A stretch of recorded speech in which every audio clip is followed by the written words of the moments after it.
of Jungle Jim.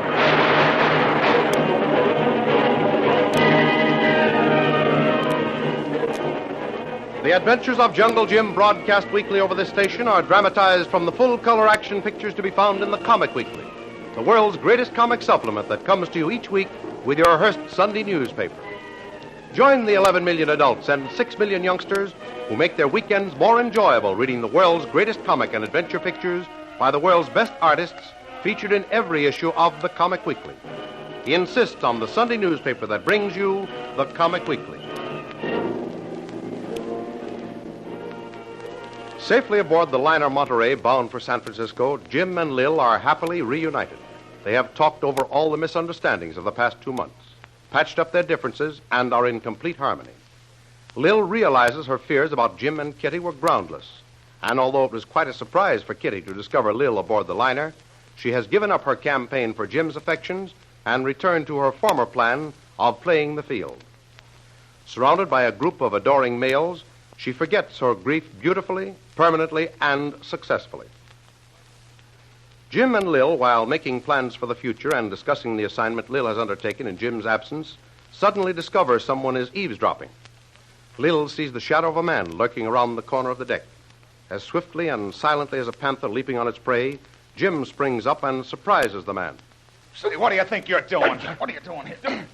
Look out, Lil, look out. That's all right. I can handle him. There, I got him.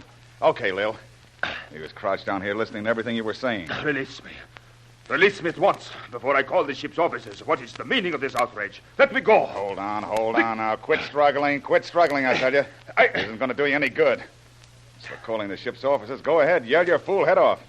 And you'll have some explaining to do. Hey, Lil. Yes? Is this the fellow who's been following you around? Yes, that's him, all right. This is an outrage.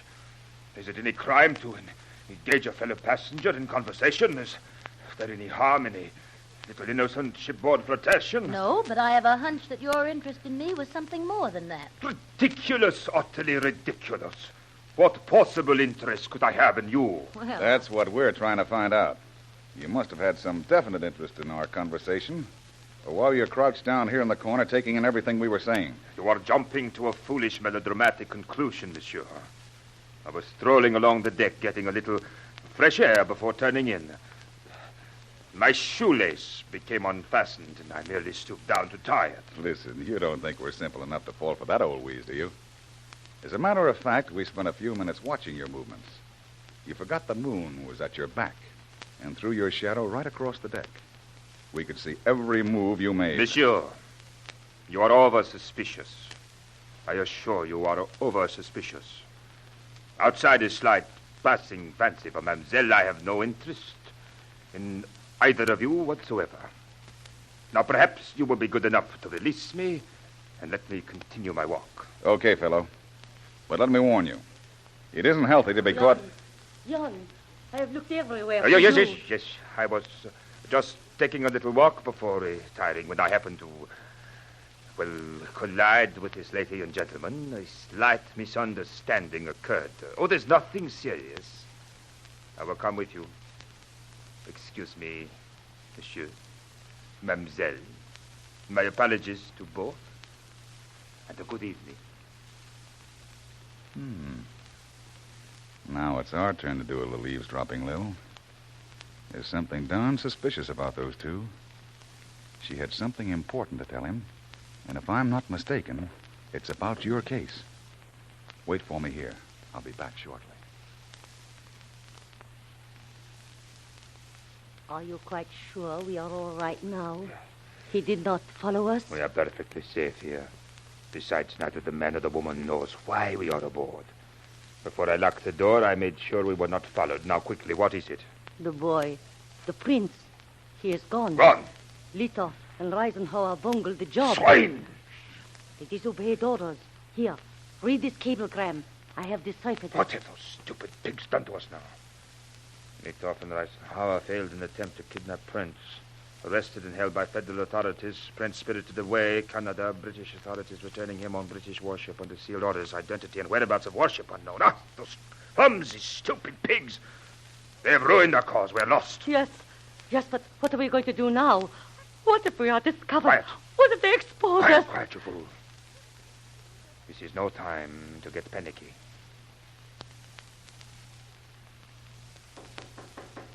Excuse me, Major Thomas. Mrs. Come Kolu. in.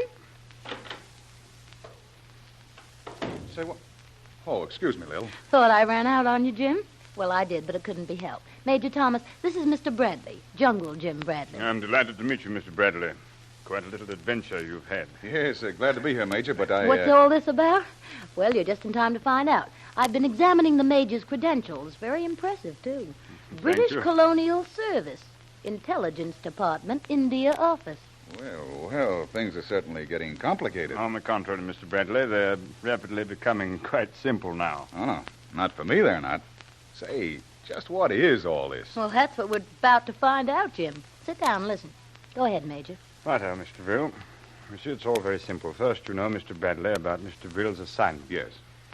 I'm also assigned to the same case through the India office, and without, of course, the knowledge of His Highness the Maharaja. Nevertheless, I know the case thoroughly. I've been on it for years. With world conditions as they are, my government can't afford to take chances, especially in northwest India. I can understand that. Certainly. Well, I came aboard not to shadow Mr. Ville. As a matter of fact, I didn't know she even existed until an hour or so ago. I was trailing one Olga Petrovsky, to all intents and purposes a white Russian ballet dancer, but in reality a sort of international Matahari. Oh. Madame Petrovsky has been working with a very dangerous gentleman by the name of Jan Stanislav, who has been in charge of espionage, sabotage, and the fomenting of native rebellion in the northwest. Oh, now I get it. Yes. He was the gent we caught doing a little eavesdropping on us tonight, Lil. Yes, he's been giving me quite a play since the first day out. But I hadn't noticed his girlfriend, Olga, before. No, she's been keeping under cover. Well, I've been watching those two for months, and somehow they found out that the old Maharaja had a grandson, heir to his throne, alive in America. They wanted to get rid of the boy and set their agents in America to watch him. These agents were a Russian named Litov and a German named Reisenhauer. Yes, I overheard Olga and a boyfriend talking about them just now. Yes, I could have saved you that trouble, Mr. Bradley, had I known what you were up to. I have a full report on the case now. Yes, but what about those agents in America, Major Thomas? Well, the plan was to have the two agents in the States watch the boy until Olga and Jan arrived.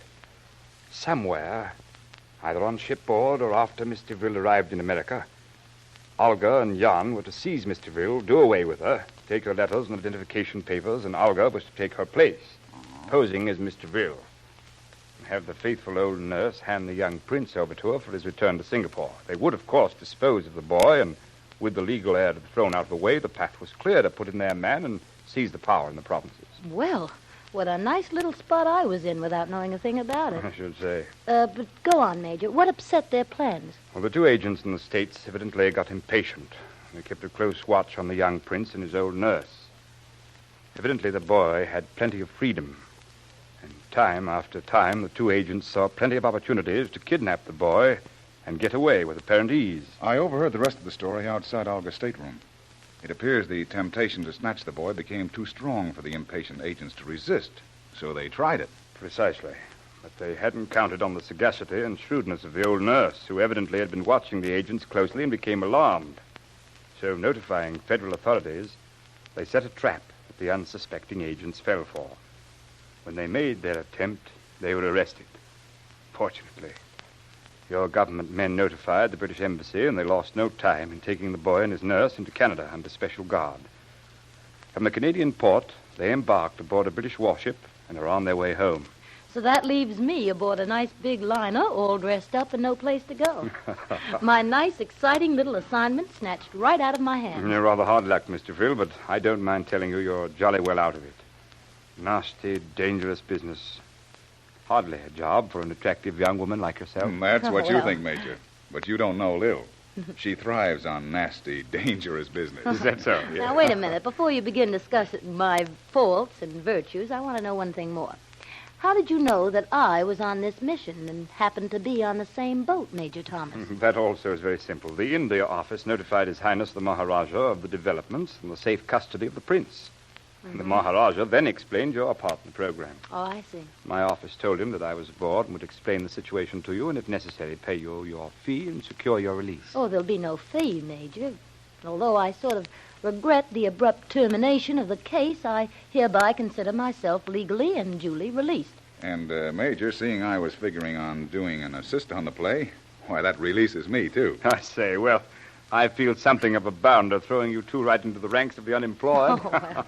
But, well, just to show you my heart's in the right place, I'll treat you to a drink. What do you say? Well, thanks for the offer, Major, but I really feel just a little let down. I think I'll go to bed. Just as you say, Mr. Rill. Tomorrow, perhaps. How about you, Mr. Bradley? I guess I'll take a rain check, too, Major. But I'll stroll as far as my cabin with you. Well, what do you say? Suppose we all have lunch together tomorrow. Oh, capital idea. Well, good night, Mr. Rill. Good night, Major. Good night. And I'll see you tomorrow. Good night, Jim. Good night, Lil. Ready, Major? Righto.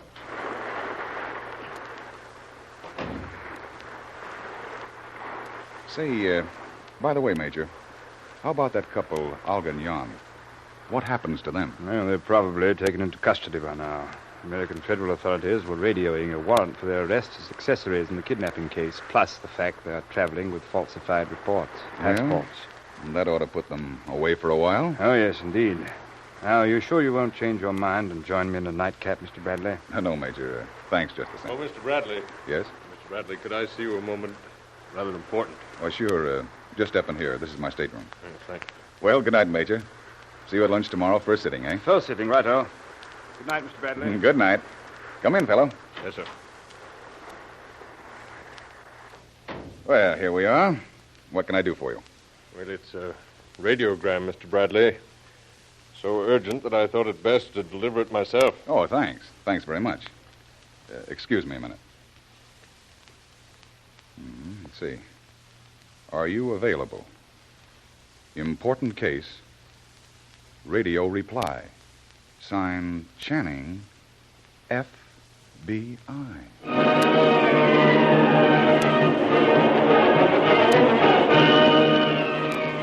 Never a dull moment seems to be the order of things aboard the liner Monterey. Lil suddenly finds herself released from a dangerous assignment, and before they have a chance to recover from the surprise, Jim gets a radio message that sounds like another exciting adventure. Don't miss the next exciting episode in the adventures of Jungle Jim. Remember, no other comic supplement can give you the top names of Cartoonland like the all-star favorites to be found in the Comic Weekly. The whole family will follow the fun and frolics of Jiggs and Maggie, the Little King, the immortal Donald Duck, as well as the exciting adventures of Flash Gordon and Jungle Jim. Join the 11 million adults and 6 million youngsters who every week find the greatest of home entertainment in the Comic Weekly, which comes to you with your Hearst Sunday newspaper. More thrilling radio adventures of Jungle Jim will be heard at the same time next week over this same station. Be sure to tune in.